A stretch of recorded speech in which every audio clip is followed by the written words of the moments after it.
Bonjour, avez-vous entendu discourir du reste à vivre d'autrui? Il n'en a plus pour longtemps. Les médecins lui donnent tant de semaines, de mois, d'années. Et puis voilà que le patient qui en avait pour peu de semaines est encore là des mois plus tard. Un autre auquel on donnait quelques mois a rendu l'âme en quelques jours. Outre leur caractère aléatoire, ces prédictions, dès qu'elles sont précises, ne sont-elles pas nocives? Que vaudrait la vie si on savait par avance le déroulement d'une journée? L'incertitude inhérente à l'existence est précieuse.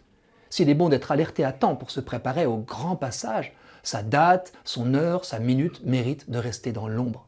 Prédire une mort est le genre d'élucubration fataliste à laisser au récit de science-fiction.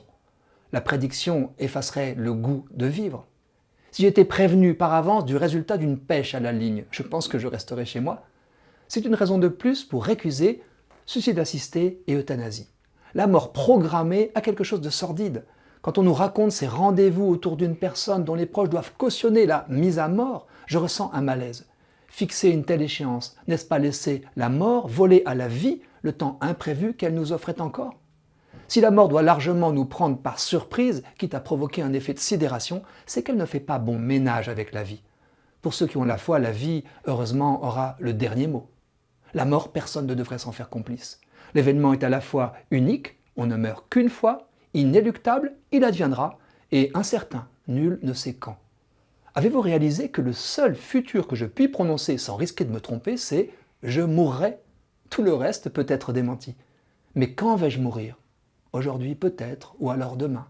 Et je l'espère bien plus tard, à mon heure, qui ne m'appartient pas. Pour un patient, ses soignants et ses proches, l'enjeu est le même, consentir à l'imprévisible.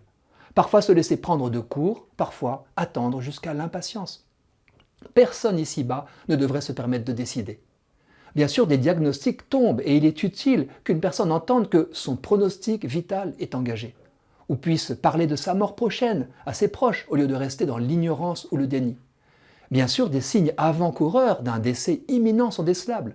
Les soignants les connaissent, mais ils savent aussi combien le moment précis de la mort naturelle échappe à leurs prévisions dans un sens comme dans un autre. Les études scientifiques le confirment. Dans la majorité des cas, les médecins qui ont cru devoir pronostiquer précisément le reste à vivre d'un patient se trompent, souvent de beaucoup, d'où leur prudence quand on les interroge. Jusqu'au bout, c'est le cadeau de la vie qui est à déballer. Et même dans les moments ultimes, la vie peut nous réserver d'intenses bienfaits. Ces moments que la sagesse populaire nommait rémission.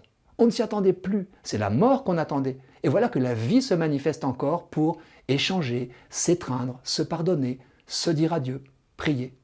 Vous l'avez compris, que la mort échappe à nos prévisions, c'est à mon avis une bonne nouvelle.